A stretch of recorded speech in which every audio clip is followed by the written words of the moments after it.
This will be a review of topics A through F: conditional statements, Venn diagrams, counterexamples, converse, inverse, and contrapositive. Number 1, write the following statement as an if-then conditional statement. Identify the hypothesis and conclusion, and then write the converse, inverse, and contrapositive. Write the symbolic notation in the blanks provided. All leopards have spots. It might be good to think of this statement in terms of a Venn diagram. All leopards have spots. Remember, the all Venn diagrams is where you have a bubble or a group inside of a larger group. All of this group is contained in the larger group. So the Venn diagram would be all of the leopards. Leopards would be inside the smaller group, and the outer group would be things that have spots. Take time to jot this down, maybe in the margin or somewhere in your notes. So all of the leopard group, all of the leopards is inside the bigger groups of things that have spots.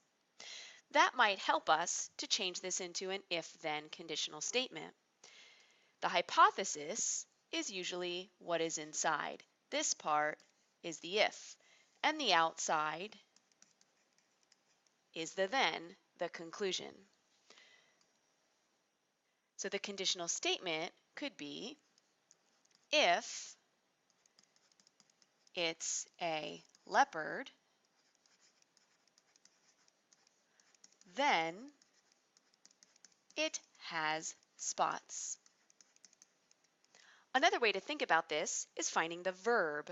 Where is the action word in here? So we ask ourselves, where is the verb, the action word? Here it is at have. So we know that that's what splits the sentence into the two parts of hypothesis and conclusion.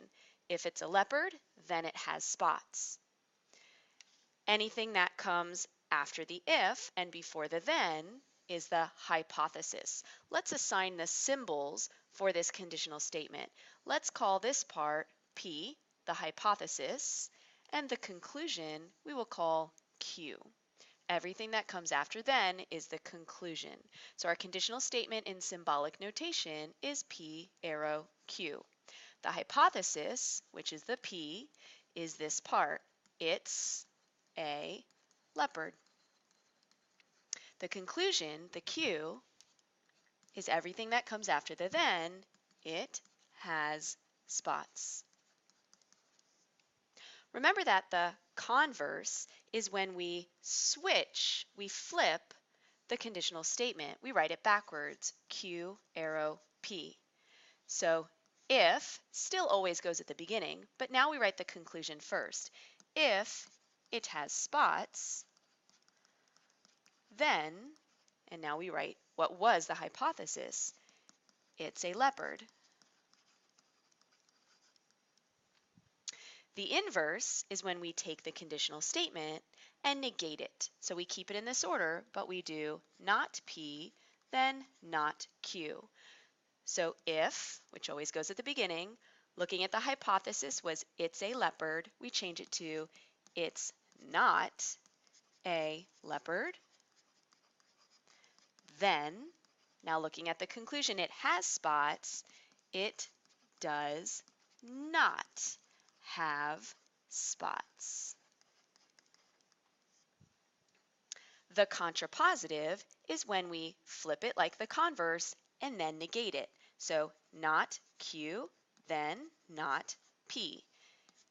If the Q was it has spots. So if it does not have spots, then not P, P was it's a leopard, then it's not a leopard. Very good. Number 2, use the following defined symbols. Let P represent my dog is blue. Let Q represent x equals 5. Let R represent Sam is not tall. Translate the following symbolic notation into words. So we will be writing sentences. We start with P, and the sentence, when there's an arrow, always starts with if. Looking at what P represents, P is here, my dog is blue. If my dog is blue, then looking at what R represents, Sam is not tall. Then Sam is not tall. Remember that we're just translating. We're not trying to determine if it's true or false or even makes sense. Next, not R. So again, we look at R, which is Sam is not tall, but we have the negation symbol. So we're going to say if Sam is tall, because notice it had a not already in the sentence. To negate it, if there's a not, is to take away the not. Then, again, we're negating the Q. Q is x equals 5. So we can say then x does not equal 5. By the way, another way to write x does not equal 5 is like this. X equal with a slash through it. That means not equal 5. We could have written it like that. Since x equals 5, could be written like this. Last, Q. Q, again, x equals 5. So we start with if, because we have the arrow, x equals 5. Then P comes next. My dog is blue. My dog is blue. And there we have it. Number 3. This Venn diagram represents classes students take in school. Identify each region, that means there could be more than one, of the Venn diagram that is represented by the statement. Each region is represented by a number.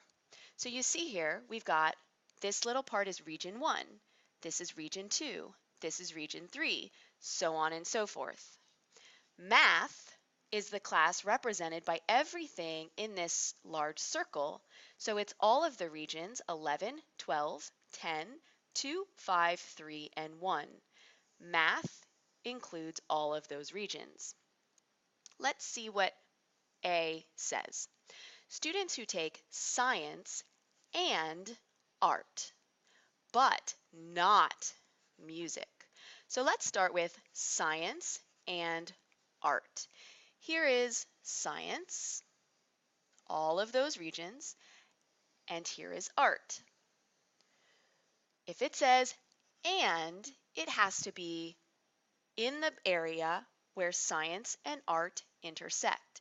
That would be region 8, 1, 3, and 4, all of those regions. But not music. So anything that's in the music section has to be taken away. That leaves us with region 8 and 1. Those are the two regions represented by this statement. Let's look at B. Students that have only math or music. So we look at everything that's in the math circle and everything that's in the music circle. Math or music means could be in math, could be in music, could be in both, but the only means it can't be in the other classes. So this is in math, this is in math and music, and this is in music. We wouldn't pick this region because it also is contained in the art circle. So 11, 12, and 13 is what we're looking for here. Next, students who take all 4 available classes, all of them. So which region is in all 4 classes. Notice as we get closer to the center, those regions are in more of the circles. 5 is very close to the center, but it's only in the art circle, the music circle, and the math circle. It doesn't get into the science circle. This region that's completely in the middle is included in all 4 circles. So 3 is the only region included for that answer. Students who do not take any of the 4 classes shown, so it can't be in any of the circles, this is the only region that's not in any of the circles, 14.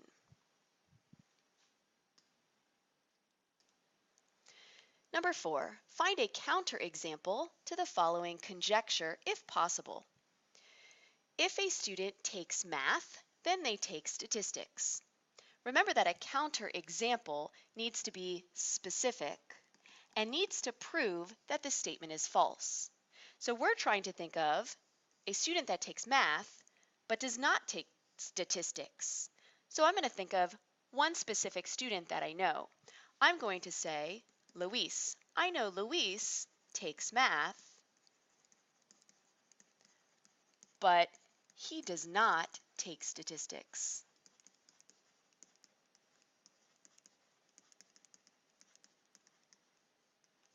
And there's our counterexample. Thanks for watching.